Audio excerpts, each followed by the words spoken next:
Herkese merhaba, herkese selamlar. Bir yayınla yine birlikteyiz.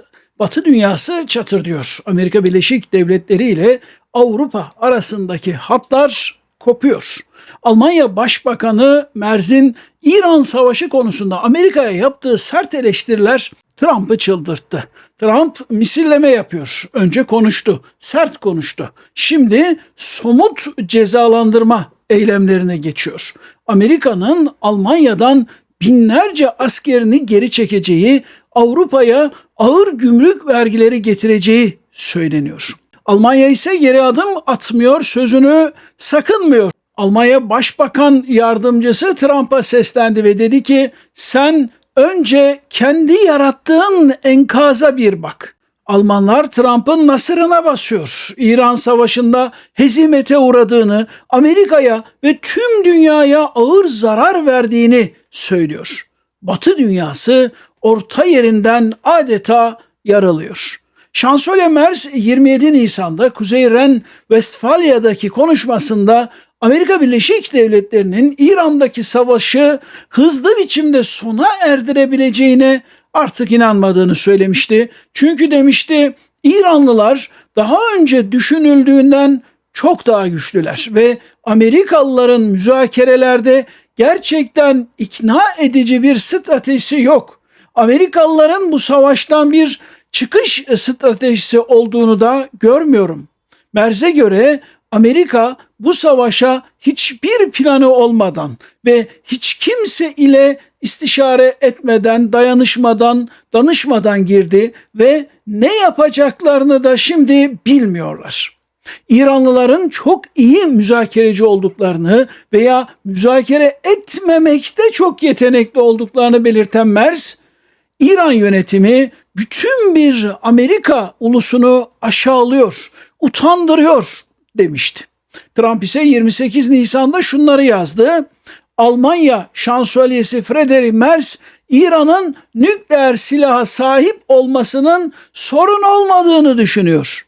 Ne konuştuğunu bilmiyor. Almanya'nın hem ekonomik hem de diğer açılardan bu kadar kötü durumda olmasına şaşmamak lazım. Böyle dedi Trump. Tabii Merz'in böyle bir açıklaması yok. Yani ben İran'ın nükleer olmasını umursamıyorum diye bir sözünü hatırlamıyorum. Merz böyle bir şey söylemedi ama Trump böyle yansıtıyor. Donald Trump Perşembe günü yaptığı açıklamasında ise Alman Başbakanın İran Savaşı'yla uğraşacağına gidip Rusya-Ukrayna savaşını sona erdirmek ve dağılmış olan ülkesini yeniden onarmak için zaman harcaması gerektiğini, orayla uğraşması gerektiğini iddia etti.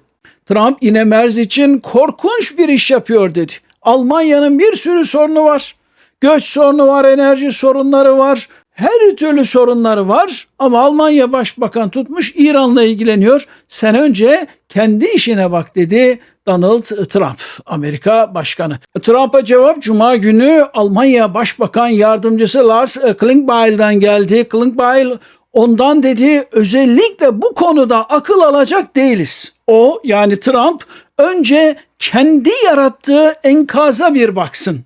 Bir an önce de İran'la ciddi barış görüşmeleri yapılmasını sağlasın.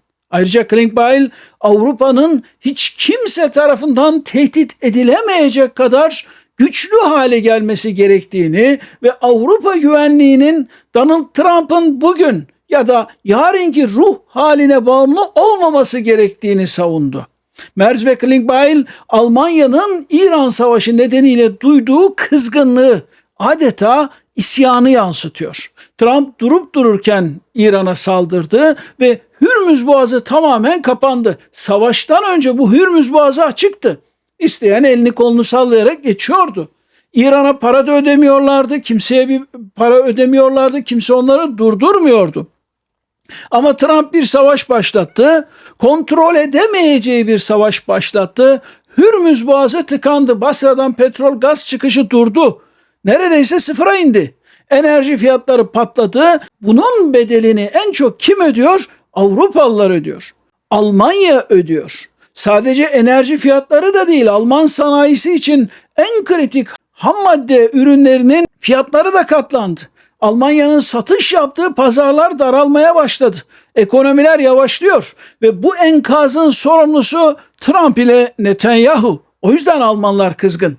Almanlar Trump'ın bir çıkış planı olmadığını da görüyorlar. Yani bir savaşı başlattı ama bunu nasıl bitirecek bilmiyor. Asıl buna kızıyorlar. Klingbeil'in o önce gitsin kendi yarattığı enkaza bir baksın demesinin nedeni bu. Ortada bir söz dalaşı var ama söz dalaşının ötesinde bir rahatsızlık söz konusu. Sert cümleler, sert eleştiriler gidip gelirken Amerika'dan bir başka şoke edici açıklama daha geldi ve Pentagon Almanya'daki askeri üslerinden 5.000 asker çekeceklerini açıkladı. Pentagon 5.000 asker dedi ama Amerika Başkanı Donald Trump cumartesi günü asker sayısını çok azaltacağız dedi. Ve 5.000'den çok daha fazla asker çekeceğiz. Yani demek ki Trump'ın kafasında 5.000 değil belki 10.000 belki çok daha fazla asker var. Hatta işi Trump'a bırakacak olsanız Almanya'da belki asker bırakmayacak. Alınan kararın bir parçası olarak Biden döneminde Almanya'ya uzun menzilli Tomahawk füzeleriyle donatılmış bir Amerika taburu konuşlandırma planı da iptal edildi. Bu durum Rusya'ya karşı güçlü bir caydırıcı unsur olarak bu hamleyi savunan Berlin için bir darbe oldu. Analistlere göre asker çekme kararı Friedrich Merz'in sözlerine yönelik açık bir misilleme. Pentagon çevreleri ise asıl nedenin Almanya'nın İran Savaşı'nda Amerika'ya yeterince destek olmaması olduğunu söylüyorlar. İşin doğrusu Almanya İran Savaşı'nda Amerika'ya en çok kolaylık sağlayan ülkelerden biri oldu. Diğer NATO üyeleri mesela işte İtalya gibi İspanya gibi İran'a doğrudan saldırı için Amerika'ya kendi topraklarını kullandırmazken Almanya'daki üslerden kalkan uçaklar gittiler İran'ı doğrudan bombaladılar, doğrudan İran'a saldırılar düzenlediler. Ayrıca Körfez'de yaralanan Amerikan askerleri tedavi için hep Almanya'daki hastanelere geldiler.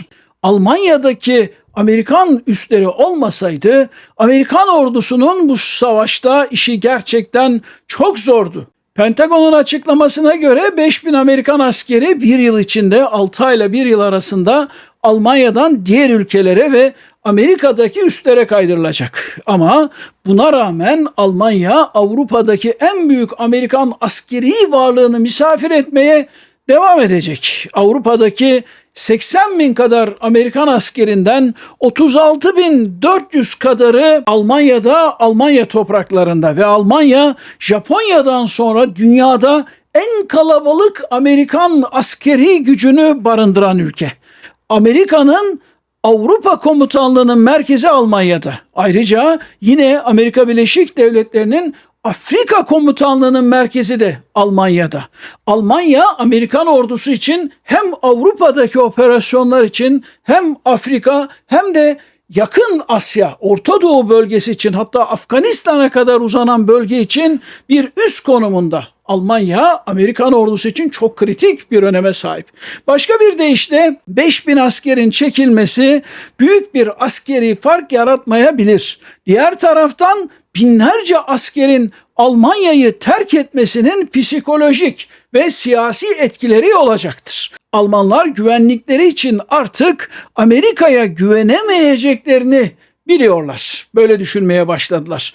Atlantikçi elitler bile Amerika'dan bağımsız bir güvenlik politikasını savunuyorlar. Trump Avrupa ile Amerika arasındaki güveni çatlatmayı başardı. Nitekim Polonya Başbakanı Tusk NATO'nun dağılmaya, parçalanmaya başladığını belirterek asıl sorun dedi dış düşmanlar değil, içeriden dağılmayı durdurmamız lazım. Demek ki neymiş? Polonya Başbakanı'na göre NATO içeriden dağılmaya başlamış. Bu arada ekleyelim, Trump Almanya'ya ek olarak İspanya ve İtalya'dan da asker çekmeyi düşünüyor. Amerika'nın İtalya'da 12.000, İspanya'da ise 3.800 askeri var. Trump'ın bunun için gerekçesi de aynı. İran Savaşı'nda Amerika'ya ve İsrail'e yeterli desteği vermemeleri. Bu konuda şunu da belirtmek gerek. Amerika Birleşik Devletleri NATO ülkelerinden binlerce askerini geri çekerse bunun Rusya'yı cesaretlendirme gibi bir etkisi de olabilir. Trump bunları umursamıyor. Elinde olsa Trump bu gece NATO'dan çıkabilir. Fakat yasa gereği Avrupa'da asker sayısını 76 binin altına indiremiyor. Kongre böyle bir karar aldı, bir yasa çıkardı. Eğer Trump sayıyı azaltacaksa, 76 binin altına indirecekse bu durumda kongreden izin alması gerekir. Ama şunu yapabilir Trump, Almanya'dan çeker askeri, İtalya'dan çeker, İspanya'dan çeker, ne yapar? Romanya'ya kaydırır. Niye? Romanya'ya kızmıyor. Romanya Amerika'nın her istediğini yapıyor. Veya Almanya'dan çeker askerlerini Yunanistan'a kaydırabilir. Bulgaristan'a kaydırabilir. Tabii bunlar Amerika'ya zarar verecek hareketler ama bunları yapabilir. Avrupa-Amerika ilişkilerinde biraz önce saydıklarımızla ilişkili önemli bir diğer başlık ise silah stokları, silah satışları. Amerika Birleşik Devletleri İran Savaşı'nda çok fazla mühimmat yaktı, mühimmat tüketti. Depolarında silah ve mühimmatta çok kritik bir eşiğe gelinmiş durumda. Bu nedenle Pentagon Avrupa ülkelerini uyarıyor. Silah sevkiyatlarında gecikmeler yaşanabilir diyor. Ertelenen teslimatlar Ukrayna'nın Rusya'ya karşı savunmasında kullanılanları da içerebilir. Uyarılan müttefikler arasında İngiltere, Polonya, Litvanya ve Estonya da var. Pentagon'a göre teslimatlardaki gecikmeler çok uzun olabilir. Yani birkaç ay diye düşünmeyin diyor Pentagon. Belki birkaç yıl sürecek bu gecikmeler. Amerika sadece Avrupa'ya değil diğer coğrafyalara silah ve cephane sevkiyatında da gecikme olacağını söyledi. Güney Kore ve Japonya gibi Asya ülkeleri de endişeli. Gecikmeler kısmen İran Savaşı'ndan kaynaklanıyor. Silah ve mühimmat stokları dediğim gibi kritik eşiklere geldi, dayandı. Depolar boşaldı, fabrikalarsa ihtiyacı karşılayamıyor. Amerika 4 yakıyorsa fabrikalar bir üretim yapamıyor. Amerika Birleşik Devletleri Asya Pasifik'ten Orta Doğu'ya silah taşımak zorunda kaldı, mühimmat çekmek zorunda kaldı. Trump çok silahımız, çok mühimmatımız var, hiçbir sorun yok, dünyanın her yerine yetişiriz diyor. Ama Pentagon'dan sızan bilgiler böyle söylemiyor. Bazı analistlere göre ise bu gecikmelerin asıl nedeni Avrupa'yı cezalandırmak isteği ve Rusya'nın Ukrayna'da kazanmasını sağlamak. Evet, Trump'ın böyle bir niyeti olduğu söyleniyor. Rusya bir türlü Ukrayna'yı tuş edemedi. Ukrayna fena direniyor. Trump iş başına geldiğinden beri Avrupa'nın baş tehdit saydığı Putin ile Trump arasında çok yakın bir ilişki kuruldu. Evet, gecikmeler HIMARS füzeleri, NASAM'lar ve diğer füze sistemlerine yönelik mühimmatları etkileyecek. Ukrayna'da kullanılan HIMARS'lar Lockheed Martin tarafından üretilen roket sistemleri. NASAM'lar ise Raytheon ve Norveçli firma olan Kongsberg tarafından ortak üretilen orta menzilli karadan havaya füze sistemleri. Brookings Enstitüsü'nden Tom Wright ise Amerikan medyasına verdiği demeçte Amerika'nın artık Orta Doğu'da uzun bir savaş yürütmesi gerekebileceğini ve aynı zamanda Hint-Pasifik'te caydırıcılığı desteklemek konusunda da çaresiz bir durumda olduğunu, bu şartlar altında Amerika için ilk feda edilebilecek yerin Avrupa olduğunu belirtiyor. Avrupa için bir başka kötü haber de bu oldu. Yani Amerika İsrail'i tercih ediyor, Orta Doğu'daki savaşları tercih ediyor ve Avrupa'yı feda ediyor. Nitekim Avrupa'ya sevkiyatları erteleyen Pentagon, Katar, Kuveyt ve İsrail için 8,6 milyar dolara aşan acil silah satışına, mühimmat satışına onay verdi. Böylece Ukrayna Savaşı'na gidecek füzeler, silahlar Orta Doğu için paketlendi, gönderilecek. Trump'ın Avrupa'yı cezalandırmak için attığı bir diğer adım ise gümrük tarifelerini yeniden masaya sürmek. Trump'ı tanıyorsunuz artık. Başı ne zaman sıkışsa, para lazım olsa hemen gümrük vergilerini arttırıyor. Veya bir ülkeyi cezalandırmak istiyorsa hemen gümrük vergilerini arttırıyor. İran Savaşı'nda da böyle oldu. Şimdi Trump gümrük tarifelerini Avrupa konusunda masaya sürdü. Donald Trump Cuma günü yaptığı açıklamada Avrupa Birliği'nden ithal edilen otomobil ve kamyonlara uygulanan gümrük vergilerini gelecek haftadan itibaren %25'e çıkaracağını açıkladı. Bu hamle kırılgan bir dönemde dünya ekonomisini daha da sarsabilir. Donald Trump Avrupa Birliği'nin ticaret anlaşmasına tam olarak uymadığını iddia ediyor ama detay vermiyor. Trump'a göre yüksek gümrük vergileri Avrupalı otomotiv üreticilerini Amerika'da üretim yapmaya zorlayacak. Böyle düşünüyor Trump. Oysa ki Amerika Birleşik Devletleri ve Avrupa Birliği geçen yılın Temmuz ayında bir ticaret anlaşması imzaladı. Bir ticaret anlaşmasını kabul etmişti. Ve birçok mal için, yani iki ülke arasındaki birçok ürün için %15'lik bir tarife tavanı belirlenmişti. Trump daha üzerinden bir yıl geçmeden kendi vardığı anlaşmayı çiğnemekten bahsediyor. Bu oranı %15 olan üst sınırı %25'e çıkarmaya hazırlanıyor. Amerika Birleşik Devletleri Avrupa kaynaklı otomotiv ihracatına %25 gümrük vergisi uygulayacak olur ise bu karar zaten zor durumda olan Avrupa Birliği otomotiv firmalarını çok zorlar. Avrupalı otomotiv firmaları zaten daralan pazarlar ve Çin kaynaklı sert rekabet nedeniyle çok zorlanıyordu. Önemli bir pazar olan Amerika Birleşik Devletleri'nden gelecek bir darbe daha birçok şirket için üretimi kısmak ve işçi çıkarmak anlamına gelecektir. Gelelim tüm bu anlattıklarımızın total analizine, olayları anlattık. Şimdi bunların ne anlama geldiği konusunda birkaç cümle daha edelim. Amerika Avrupa'yı küstürdükçe Almanya Avrupa'nın yeni askeri gücü olarak yükseliyor. Almanya'nın 2027 savunma bütçesi İngiltere ve Fransa'nın toplamına yaklaşacak. Yani Almanlar da deli gibi silahlanıyor. Avrupa'nın güvenlikte ağırlık merkezi Londra ve Paris olmaktan çıkıyor ve Berlin'e doğru kayıyor. Almanya yeniden bir askeri güce dönüşüyor, bir deve dönüşüyor. Almanya adeta cüceler diyarındaki Gulliver'e dönüyor. Almanya'nın yükselişi Avrupa'da ister istemez bir rekabeti ve bazı kuşkuları da doğuracak. Almanya'nın gücüne ihtiyacı olduğu doğru. Yani Almanya'sız Avrupa'yı savunmak zor, hele ki Amerika'nın çekildiği bir ortamda. Ama bu güç kontrol altında olmak zorunda. Trump'a kadar Almanya'yı Avrupa kıtasında Avrupa Birliği ve Amerika Birleşik Devletleri'nin varlığı dengede tutuyordu. Amerika Avrupa'dan çekilirken Avrupa Birliği'nin varlığı da ciddi anlamda erozyona uğruyor. Almanya belli bir gücün üzerine çıkar ise Avrupa Birliği bu ortamda etkisini kaybedecektir. Avrupa her geçen gün Almanya'nın domine ettiği bir yere dönecektir. Almanya'nın tarihi hırslarını ve coğrafyanın ona dayattığı büyüme ve yayılma mecburiyetlerini hafife almayın. Almanya 2023 yılında Litvanya'da 5000 askerlik kalıcı bir zırhlı Tugay kurma kararı aldı. Ve o proje devam ediyor. Binalar yapılıyor, askerler oraya gidiyor. Böylece Alman ordusu Baltıklara adımını attı. Rusya ile fiilen komşu olmuş oldu.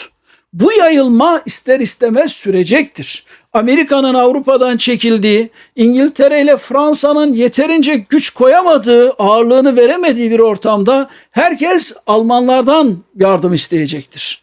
Almanya'nın askeri yükselişi elbette Rusya'yı rahatsız ediyor. En son Peskov geçen hafta bir açıklama yaptı ve Almanya'nın tarihin yanlış tarafında durmaması gerektiğini, geçmiş hataları tekrar etmemesi gerektiğini söyledi. Ama sadece Rusya değil, Polonya ve Fransa da bu konuda çok rahat değiller. Amerika'nın Avrupa dengelerinden çekilmesi veya ağırlığını hafifletmesi Avrupa'yı Alman egemenliğine terk etme riskini taşıyor. İktidarda CDU gibi sosyal demokratlar, hür demokratlar veya yeşiller gibi partiler varken bu belki çok da büyük bir sorun olmaz. Ama aşırı sağcı ADF hızla yükseliyor.